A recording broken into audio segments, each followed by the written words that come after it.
Hello friends, welcome to my channel. Friends, AP triple ఐటీకి సంబంధించి మనకి నోటిఫికేషన్ వచ్చేసింది కదా. సో మరి మీరు సెలెక్ట్ అయినట్టు లిస్టు ఎలా చూసుకోవాలి, ఆ లిస్టులో నేమ్ ఉందా లేదా, ఒకవేళ నేమ్ ఉంటే మీకు సీట్ కన్ఫర్మ్ అయిపోయినట్లా కాదా, అన్ని డీటెయిల్స్ అయితే వీడియోలో చెప్తాను. వీడియోని అయితే అక్కడే స్కిప్ చేయకుండా వినండి.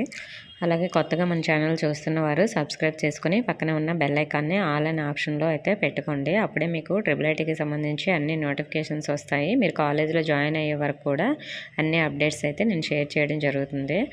ఫ్రెండ్స్, మరి మనకి ట్రిపుల్ ఐటీకి సంబంధించి మనకి అప్లై చేసిన తర్వాత మే 20తో మనకి అప్లికేషన్ డేట్ అనేది కంప్లీట్ అయిపోతుంది కదా. సో మరి మీరు అప్పట్లోగా అప్లై చేసుకుంటారు కదా. మరి మనకి లిస్ట్ అనేది జూన్లో వస్తుంది కదా. సో మరి జూన్లో లిస్ట్ వచ్చిన తర్వాత ఆ లిస్టు మనం వెబ్సైట్లోనే పెడతారు.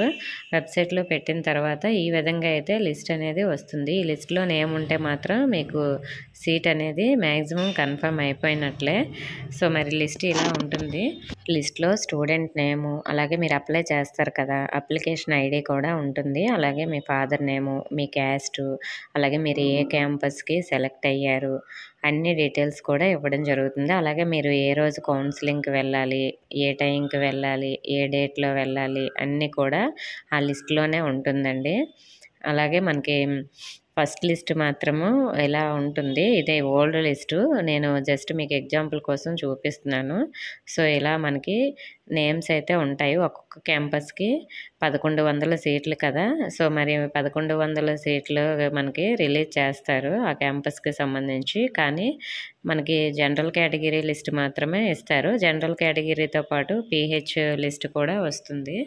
మరి పీహెచ్ లిస్ట్ కాకుండా ఎప్పుడు మిగతా స్పెషల్ కేటగిరీ ఉంటాయి కదా, ఎన్సీసీ, స్పోర్ట్స్, అవన్నీ కూడా లేట్ అయితే అవుతుంది. సెకండ్ పేజ్ లిస్ట్తో కానీ థర్డ్ పేజ్ లిస్ట్తో కానీ ఇస్తారు. సో మరి మనకి లిస్ట్ మీరు చూసారు కదా, ఇలా అయితే ఉంటుంది.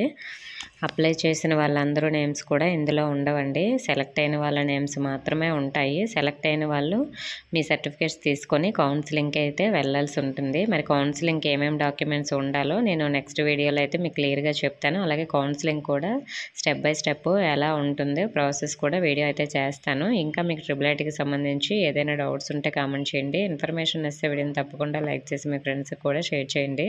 మన ఛానల్ కొత్తగా చూస్తున్న వారు సబ్స్క్రైబ్ చేసుకోండి. Thank you for watching.